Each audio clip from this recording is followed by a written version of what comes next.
देखिए आज की वीडियो का ये फर्स्ट क्वेश्चन है। बोला एक पुस्तक 20% 20% तथा 10% की 3 क्रमिक छूटों पर बेची गई है। निवल नेट छूट प्रतिशत में क्या है? ठीक है, देखिए ये प्रश्न जो है काफ़ी इम्पोर्टेंट है एग्ज़ाम के लिए। इसमें जितना भी सारा प्रश्न आपको कराया जाएगा रेलवे एनटीपीसी की ओर से, ये जो है जो एग्ज़ाम कंडक्ट कराई जाएगी, जो ली जाएगी, उस पर आधारित बेस्ड क्वेश्चन है। ठीक है, इसलिए आप लोग को बढ़िया से देखना है और 1 बाय 1 क्वेश्चन का आंसर क्या आता है, कैसे सॉल्यूशन होता है देखना है, बैक वीडियो सारा देखना है।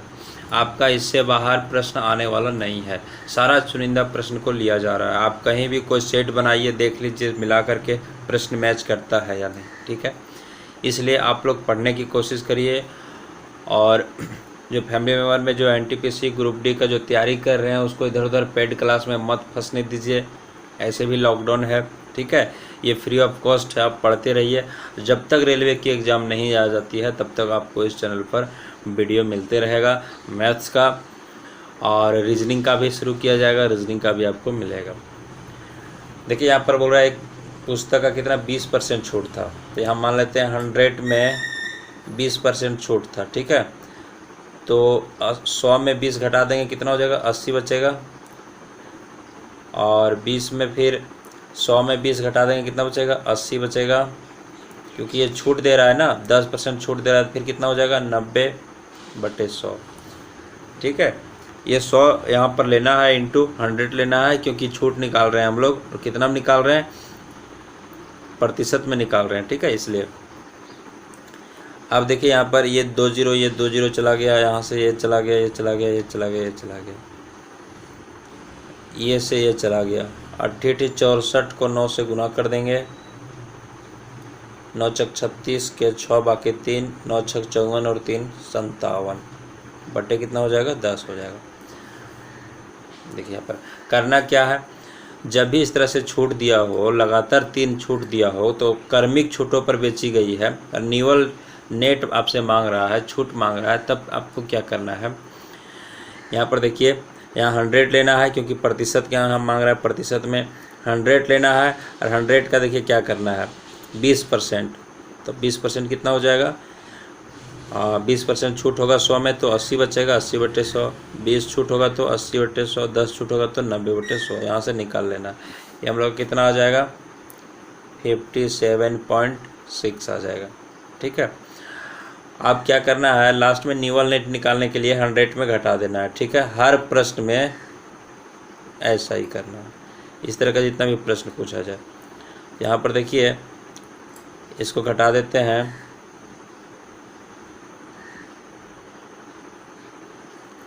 10 में 4 गया, 6 गया, बचेगा 4।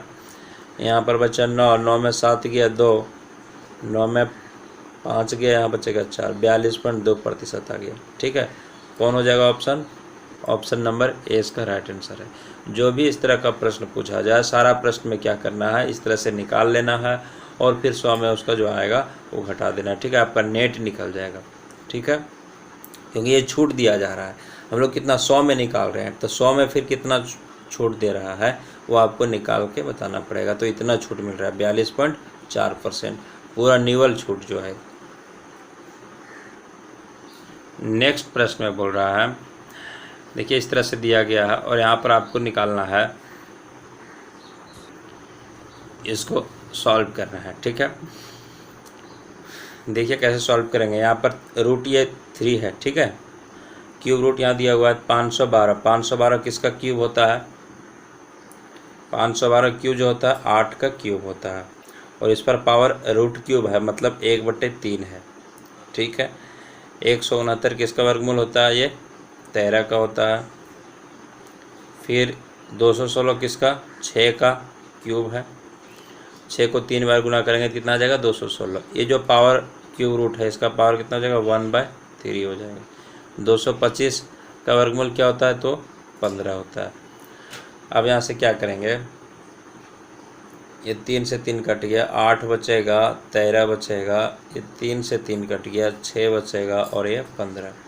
इसको जोड़ देंगे आंसर आ जाएगा 5 6 11, 11 और 3 14, 14 और 8 22 का 2, बाकी 2, तो 2 और 1 कितना हो गया 3 4 42। ऑप्शन नंबर सी इसका राइट आंसर है।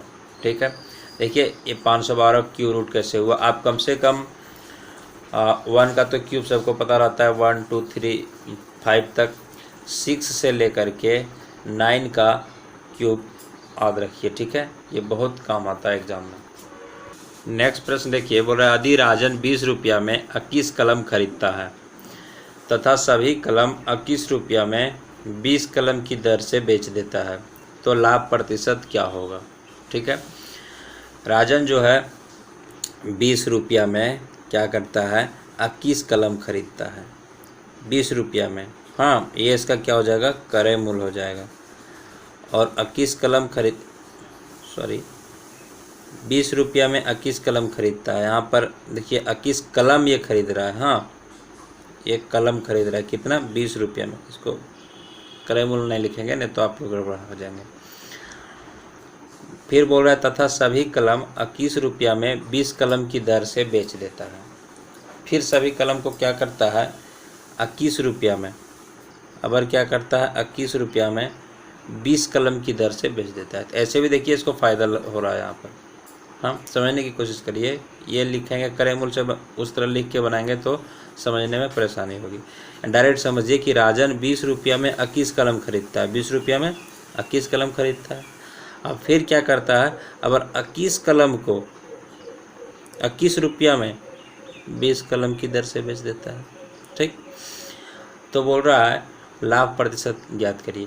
देखिए सबसे पहले उसका लाभ निकाल लेते हैं, लाभ कितना होता है। वो क्या करता है पहले लाभ निकालने के लिए, देखिए 21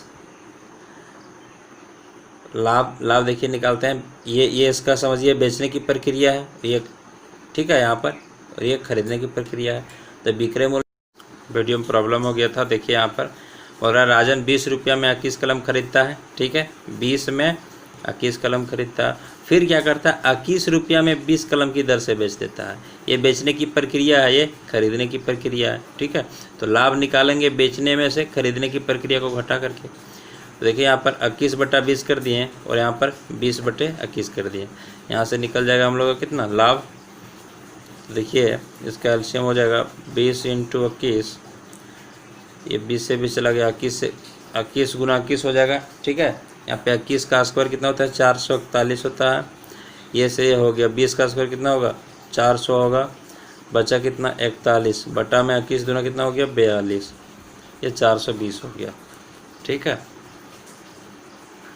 अब देखिए यहाँ पर जब भी लाभ प्रतिशत निकालने की बात आएगा, लाभ प्रतिशत, तो क्या करेंगे जो लाभ इसका हुआ है उसको ऊपर में रखेंगे। ठीक है, और यहाँ पर बटे 100 करेंगे और इसका विक्रय मूल्य को यहाँ रखेंगे 20 बटा में, यहाँ पर क्रय मूल्य हो जाएगा विक्रय मूल्य नहीं, ये हो जाएगा 20 बटा में 21। ठीक है, क्योंकि एक फार्मूला आप लोगों को पता है, प्रॉफिट बराबर जो होता है प्रॉफिट परसेंट लाभ परसेंट बराबर क्या होता है प्रॉफिट बटा CP × 100 होता है। ठीक है, इसलिए यहाँ पर क्या होगा क्रय मूल्य हो जाएगा। अब देखिए इसको सॉल्व कर लेते हैं। 41/420 ये ऊपर चला जाएगा 21/20 गुना 100, ये 0 से 0 चला गया, ये 0 से ये चला गया। अब यहाँ पर 21 दूना 42, ये आ गया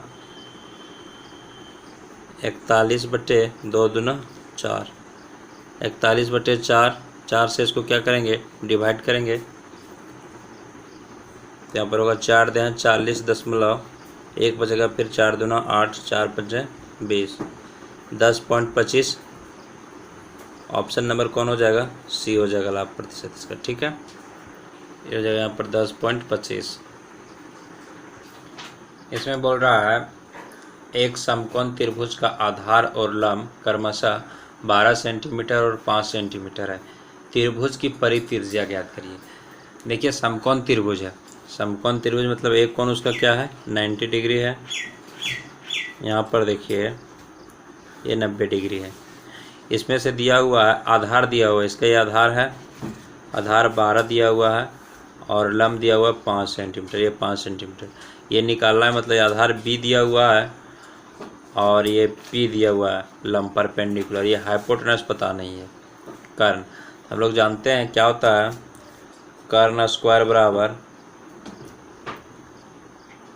यहाँ पर हो जाएगा आधार स्क्वायर माइनस लंब स्क्वायर। आधार मेरा ये है, मतलब डायरेक्ट लिखते हैं B square minus P square, ठीक है। इसको एच लिखते हैं तो सिर्फ एच लिखेंगे, रूट इधर आ जाएगा, B square minus P square.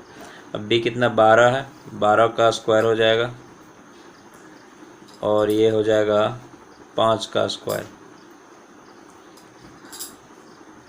ठीक है। तो यहाँ पर कितना होगा 144 में 25 चला जाएगा, 144 माइनस 25।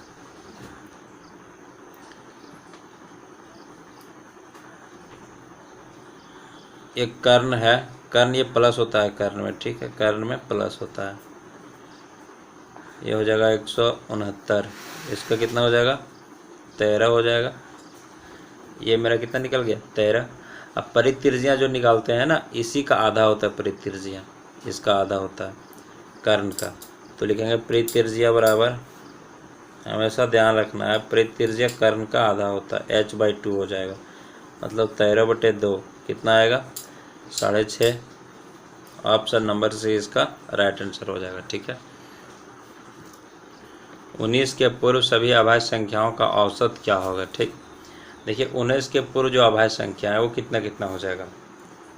तो 19 के पहले अभाज्य संख्या कितना आएगा, एक तो है नहीं, दो अभाज्य संख्या ध्यान रखना है। दो क्या है अभाज्य संख्या है, 3 हो जाएगा, 5 हो जाएगा, फिर 7 हो जाएगा, फिर 9 नहीं होगा 11 हो जाएगा, 13 हो जाएगा, 15 नहीं फिर 17 हो जाएगा। 17 के बाद डायरेक्ट 19 आता है।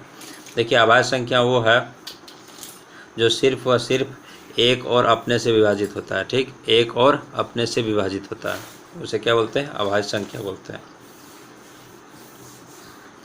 अब इसका औसत मांग रहा है तो इसको जोड़ देंगे और जितना ये संख्या है उतना से डिवाइड कर देंगे। 1 2 3 4 5 6 7 है तो 7 से डिवाइड कर देंगे, ठीक है।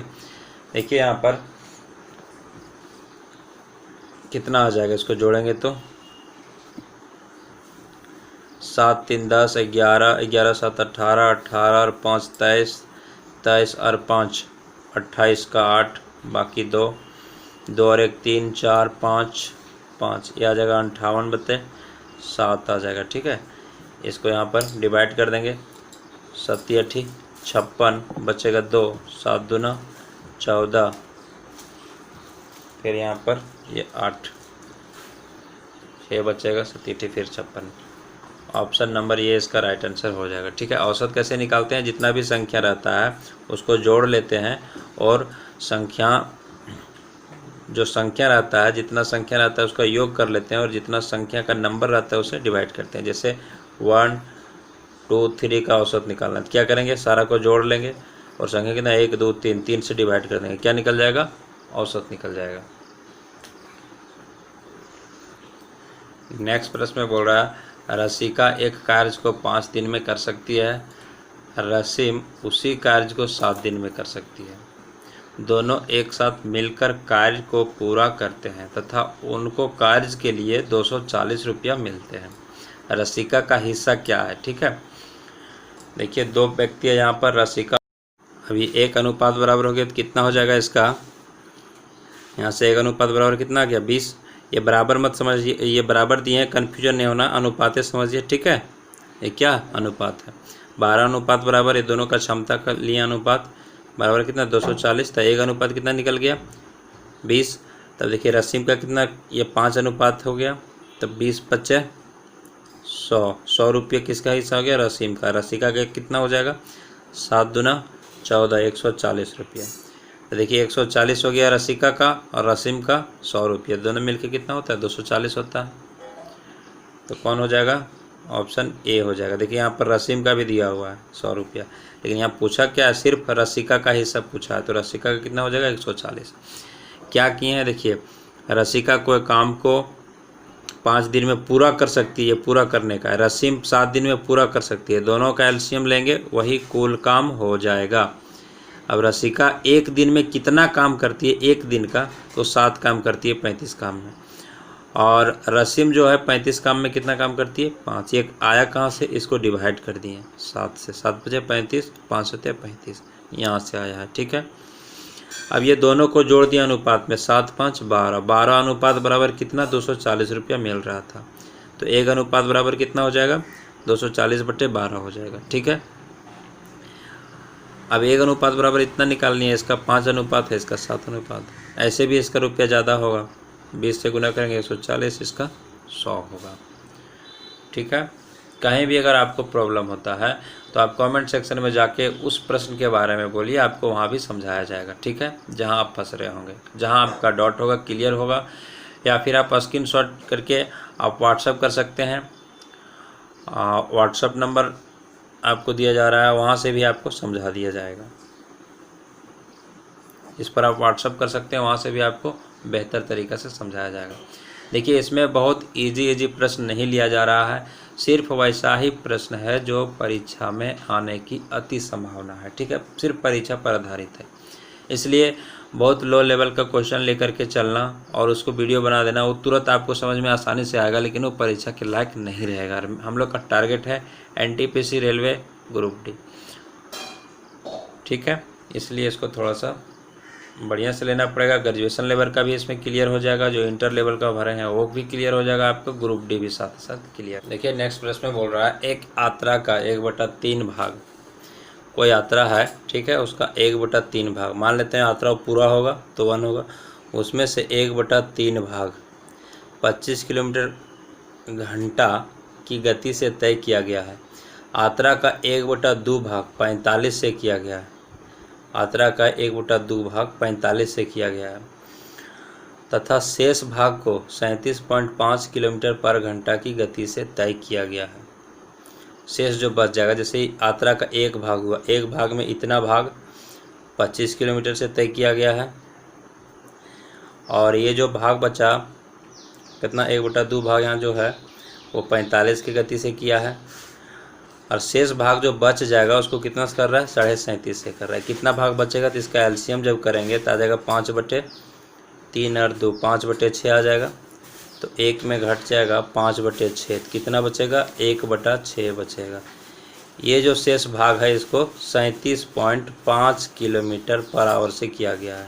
ठीक है, अब बोलता है पूरी यात्रा के लिए औसत गति क्या है। औसत गति बोल रहा है पूरी यात्रा के लिए, तो हम लोग जानते हैं औसत गति क्या होगा, गति या चाल एक ही होता है। औसत चाल बराबर कुल दूरी बटे कुल समय। ठीक है, अब कुल दूरी देखिए, कुल दूरी क्या है, 1 भाग मान लिए हैं, तब 1 हो जाएगा कुल दूरी। हमको समय यहाँ पर चाहिए, समय निकालने के लिए देखिए क्या करना पड़ेगा, कुल समय। वीडियो में थोड़ा सा प्रॉब्लम हो जा रहा है, देखिए ये शेष भाग यहाँ से निकालनी है। अब समय बराबर हम लोग जानते हैं क्या, दूरी बटे चाल। दूरी बटे चाल जानते हैं, दूरी क्या था, 1/3 था, और चाल कितना है इसका, ये 25 के चाल से है, तो ये नीचे आ गया, 1/75 हो गया। इसी तरह से इसका जब निकालेंगे तो ये दूरी हो जाएगा 1/2, और चाल इसका 45 है, तो 45 दूनी कितना हो जाएगा, 90। शेष भाग के लिए निकालेंगे तो ये इसका दूरी है 1/6, और नीचे यहाँ पर चाल है 37.5, ये 6 नीचे आएगा, 1/225 आ जाएगा। ठीक है, तो हम लोग जानते हैं औसत चाल बराबर क्या होता है, कुल दूरी बटे कुल समय। कुल दूरी मेरा कितना है, 1 है, कुल समय ही तो निकाल रहे हैं। इसका एक समय निकला है, 25 वाला का समय कितना निकला है, 1/90, और 45 वाला के लिए कितना निकला है, 45 के लिए निकला 1/90, और 25 के लिए 1/75, और इसके लिए 1/225। सारा को यहाँ बैठा देंगे तो देखिए कुल समय होगा 1/75 प्लस 1/90 प्लस 1/2250। अब क्या करना पड़ेगा, इसका एलसीएम कर देना पड़ेगा। तो देखिए एलसीएम कितना आएगा, जो एलसीएम वह छोटी से छोटी संख्या होती है जो चारों संख्या से विभाजित हो जाए। तो यहाँ पर किससे विभाजित होगा ये 225, 75, 90, इसका 450 हो जाएगा। ठीक है, अब इसको 75 से करेंगे 450 कितना बार में आएगा, तो देखिए यहाँ पर 75 से अगर करेंगे तो 6 बार में आ जाएगा 450। 90 से करेंगे ये 0 0 ख़त्म हो गया, 9 5 45 5 बार में। 225 से करेंगे ये तो 2 ही बार में आ जाएगा। ठीक है, अब क्या करेंगे, इसको जोड़ देंगे 6 5 11 और 2 13, 1 बटा में 13 बटे 450, ये 450 ऊपर चला जाएगा, बटा में 13 हो जाएगा। इसको डिवाइड कर देंगे 13 से 450 को, तो देखिए कितना आ जाएगा 34.61 किलोमीटर पर आवर आ जाएगा। ठीक है, अब देखिए ऑप्शन देख लेते हैं कौन होगा। देखिए ऑप्शन नंबर बी 34.61 ये इसका आंसर हो जाएगा। ठीक है।